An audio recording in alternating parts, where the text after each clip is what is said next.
Bem, pessoal do Blogout, sou Fabiano Mazeu e a gente vai falar com o João Oliveira, que é o presidente da Jaguar Land Rover Latinoamérica. Ele vai contar todas as novidades, o que a marca está trazendo para o Brasil, quais são os planos futuros. Roda a vinheta!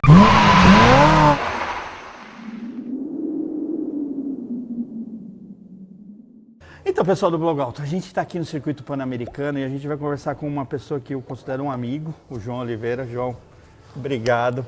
Obrigado, valeu, Mazeu. Estamos juntos mais uma vez. Vai ser a nossa primeira entrevista dele já agora na Jaguar Land Rover. Num momento muito interessante, né, João? Faz um ano já que você está, quase um ano na Jaguar. Exatamente, falta 2 semanas para completar um ano e super aprendizado sobre as marcas durante esse período. Um ano muito motivador pelo que vem pela frente. Estou bem feliz. Você veio de uma outra escola, né, de uma outra marca, a gente não precisa falar, mas quem só pesquisar no Blogout você vai ver quantas entrevistas ele me deu na outra marca. O que você viu de diferenças na cultura da marca da Jaguar Land Rover? É uma pergunta boa, mas é engraçado porque a marca que eu trabalhava e a Jaguar Land Rover, elas já iniciaram juntas no Brasil lá atrás, né? E quando eu comecei, as marcas eram juntas. Sim. Então, na época, eu disputava a atenção com a Jaguar Land Rover pela atenção da mãe maior, né? Que era a Ford na época. E depois passei a ser puramente concorrente no mercado e agora vim para dentro da empresa, né? Percebo as diferenças culturais bem grandes, assim, são formas diferentes de operar. Mas acho que muito acaba sendo voltado na Jaguar Land Rover para o cuidado de engenharia, sabe? Para o cuidado com os processos, o carinho com as coisas. É algo dessa... A engenharia, a mecânica inglesa é algo que me cativou e eu estou gostando bastante, tá bem interessante. Vamos falar primeiro globalmente. Acho que é muito interessante o momento que a Jaguar Land Rover está passando, né? É até uma mudança de nome, né? Que agora é JLR, né? Não é mais Jaguar Land Rover, é a sigla, né? Como que está sendo essa transformação da marca, né? Juntando mais as marcas, né? Cada uma vai ser quase como uma linha de produtos. A própria Land Rover agora tem Range Rover, tem Evoque, tem outro. Como que funciona? Eu quero que você fale dessa transição. Como que está acontecendo? Uma transição bem interessante, né? Quando a gente usa esse conceito de House of Brands, casa de marcas, é um conceito que normalmente se usa dentro de operações de luxo. Você faz isso para conseguir dar individualidade para cada uma dessas marcas, porque os consumidores, eles reagem de formas completamente diferentes, tem perfis diferentes de pessoas que gostam de cada uma dessas marcas, né? Então, quando você individualiza a Jaguar para um lado e decompõe a Land Rover em Range Rover, Defender e Discovery, você acaba tendo a oportunidade de dar um tratamento completamente personalizado para cada uma das pessoas que gostam dessa família, ainda que você amarre tudo isso com uma tecnologia única que é da empresa mãe, né? Então é uma forma muito interessante de individualizar a jornada de cada consumidor dentro da sua marca. Eletrificação? Eletrificação, sim, é um dos pontos principais na estratégia Reimagine das marcas globalmente. O maior exemplo deles é a própria Jaguar, que a partir de 2025 se torna uma marca 100% elétrica. Então tudo isso que a gente conhece de Jaguar vai mudar completamente nos próximos anos. Até o motivo desse nosso lançamento hoje, né? A comemoração de um produto ícone, o F-Type, comemoração da última série desse motor a combustão, antes da gente entrar na nova jornada de produtos. Então isso é a Jaguar. Na Land Rover também, a gente começa agora 2024, Range Rover Sport, como 100% elétricas também, com essa possibilidade. E a partir daí, a cada ano, a Land Rover também lança um veículo elétrico por ano, no mínimo, até chegar em 2030 com 85% das nossas vendas globais em veículos 100% elétricos. Essa é a nossa meta lá para frente. Jaguar sempre teve uma tradição de luxo e esportividade. Nesse novos produtos, que inclusive vocês falaram que não é cópia de nada, é inédito, é uma coisa nova, vai continuar tendo esses dois pilares? Continua tendo esses dois pilares. Eu vi os produtos na Inglaterra, realmente é cópia de nada, é completamente diferente, assim. Tanto quando você fala de exteriores e, na minha opinião, principalmente a parte de interiores, é uma disrupção total, é muito interessante o conceito. Eu acho que eles têm um bom balanço entre essas duas coisas em conexão com a história da marca.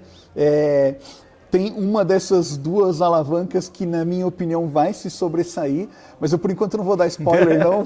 Vai ter mais encontros pra gente falar. Vai ter mais encontros pra gente falar e eu vou ter até a curiosidade de te perguntar o que você acha e ver se compete com a minha opinião ou não. E na Land Rover, quando a gente fala de carro elétrico, a gente não vê muito na cabeça, no imaginário nosso, uma coisa off-road.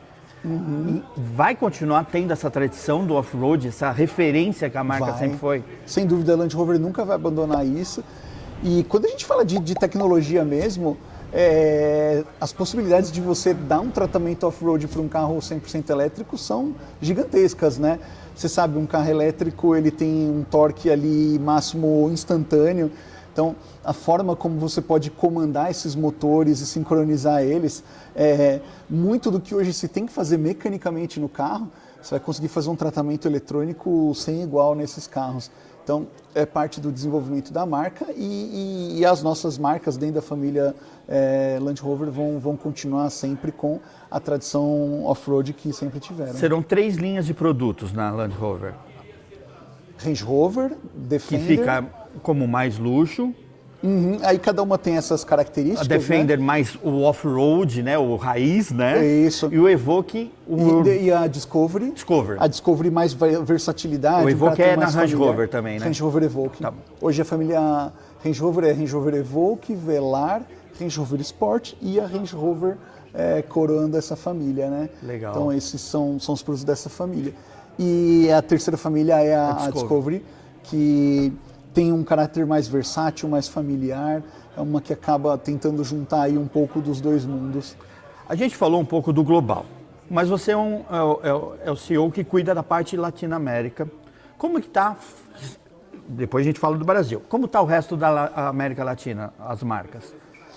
O resto da América Latina super bem, a gente vem crescendo, desde a crise de suprimento que a gente teve na pandemia, a gente vem recuperando pouco a pouco os nossos volumes, crescendo de uma forma sustentável, crescendo priorizando não o crescimento pelo próprio crescimento, mas como a gente consegue aliar isso com uma boa jornada para o nosso consumidor dentro das marcas. Então é o que a gente tem mais priorizado dentro da empresa e os resultados são super positivos. As marcas têm crescido em todos os países, a gente tem tido ótimos resultados na região. E como é a visão do global, do boarding, dessa região para eles? É uma região interessante para o board pelo fato da gente ter um mundo muito dinâmico aqui, são muitos países com uma diversidade cultural enorme, então isso aliado a você ter países com volume não tão grande, dá uma possibilidade gigante para a matriz de testar conceitos aqui com a gente. A América Latina é, por si só, para a nossa matriz, uma região de teste de inovação, de conceitos, por isso que na região é o primeiro centro de inovação fora da Inglaterra. Legal. Porque eles entendem que essa combinação de volume não tão grande e diversidade cultural, étnica, de tudo quanto é tipo, ajuda a gente a testar os conceitos e replicar depois em países com mais escala. E Brasil, agora vamos falar de Brasil. Como que está a JLR no Brasil, fábrica, rede, como que está aqui? No Brasil a gente continua com uma rede super sólida, é um dos principais pilares da Jaguar Land Rover no Brasil, então a gente continua com isso. A gente tem expandido o volume de vendas no país também. As marcas reagiram muito bem à volta do fornecimento de produtos, os clientes acompanharam, tinha uma boa demanda reprimida que voltou às nossas lojas, então a gente tem crescido por esse lado. A gente tem procurado no Brasil também, como eu falei, de América Latina como um geral, investir cada vez mais na jornada do nosso consumidor nas marcas, em entregar experiências únicas para eles e fazer com que seja de fato uma realização pessoal ter um carro das nossas marcas, né?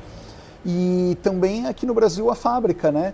Então é uma realidade bastante interessante para a gente produz em Itatiaia hoje Evoque e Discovery Sport, são produtos feitos no Brasil com altíssima qualidade, até pelo volume que a gente produz no Brasil que não é tão grande, você consegue ter na nossa linha de produção um tratamento quase que artesanal dos nossos carros, né? A linha roda com uma velocidade bem baixinha, dá muita tranquilidade para todo mundo fazer direitinho o que tem que fazer, né?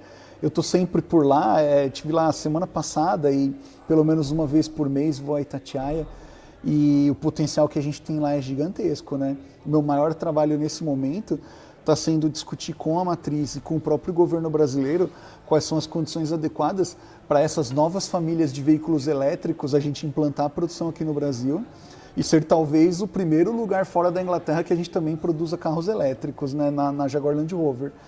E para o Brasil, uma das primeiras marcas a produzir aqui. Iria né? ser a primeira, hoje seria a primeira, isso Hoje seria seria um marcante. Isso. Exatamente. Que legal. Então a gente está bem avançado nessa discussão, tenho bastante esperança que dê certo.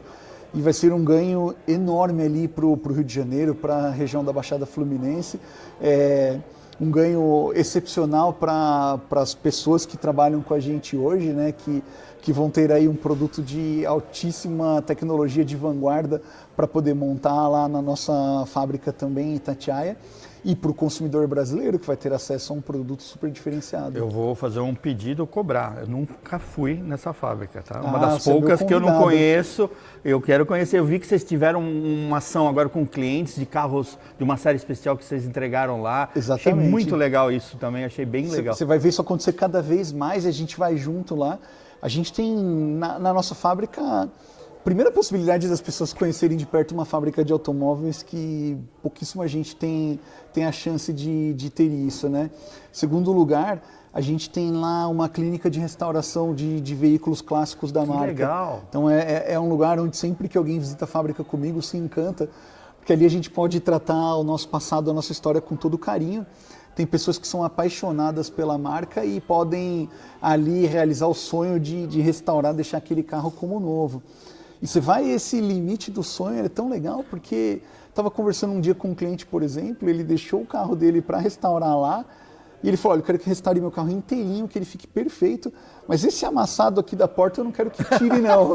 E aí a gente falou, por quê, né? Ele falou, não, porque esse amassado, eu viajei com meu pai pro Atacama, e a gente amassou o carro lá, e aí então, pô, esse amassado eu tenho relação emocional com ele, deixa ele aí, arruma o carro inteiro, mas não desamassa esse lugar. E é uma coisa incrível, né? Que Defender dessa geração que foi feita no Brasil no passado, tem uma valorização incrível. Esses carros estão caríssimos, porque são duráveis, estão até hoje, aí as pessoas buscam um carro Exatamente, realmente... né? E aí se tornou um clássico, né? E aí quando se torna um clássico, esses preços disparam, né? Então tem um mercado bem interessante para isso. João, você é um cara que toda a indústria conhece toda a indústria, porque você também é presidente da BIFA, né? E como que está o mercado para o segmento premium esse ano? Qual a expectativa? O mercado premium, ele está obviamente menos pressionado, menos tenso do que o mercado geral, né? A gente acaba sentindo um pouco também dos efeitos aí da própria taxa de juros, né? Apesar de no nosso mercado poucos carros proporcionalmente serem financiados, você tem um outro lado da moeda que é o cliente que tem esse capital disponível, mas está lá aplicado, rendendo a uma taxa de juros super alta hoje, né?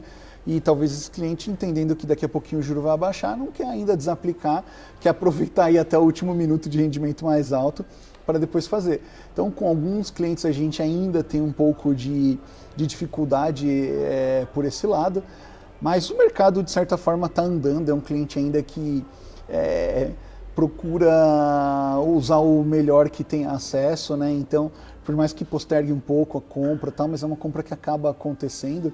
E quando a gente olha para o país, a gente percebe agora para o segundo semestre já sinais de que a economia vai reaquecer, vai voltar a ser um pouco mais dinâmica. E a gente percebe que a perspectiva para o mercado premium para o segundo semestre é super boa. Então, bastante coisa boa aí para vir para as marcas da BIFA também, né? Eu vou aproveitar um pouco na nossa amizade para falar um pouco só de um outro tema para a gente encerrar. Como que você vê a tributação dos carros elétricos? Como que está essa discussão? Como que você vê o futuro? O que você acha que vai acontecer? Eu acho que vai aumentar, o imposto de importação dos carros híbridos elétricos vai aumentar. Eu até arrisco dizer que ela precisa aumentar, porque se você não aumentar ela, você não consegue viabilizar nenhuma produção local, né? Porque toda fábrica que já está pronta lá fora vai falar, pô, para que você quer investir no Brasil, sendo que eu posso te mandar de uma fábrica que já existe a imposto zero, né? Então, enquanto tem um imposto zero, você não viabiliza produzir aqui no país. Precisa ter um imposto de equilíbrio. Eu sempre falei nas entrevistas da BEIFA também que eu pessoalmente sou contra a volta a 35%, porque eu acho que um nível menor você já consegue viabilizar projetos locais e ao mesmo tempo não penalizar o importado. E aí no fim do dia você deixa o consumidor soberano para escolher o que ele gosta mais e o que ele quer ter, né?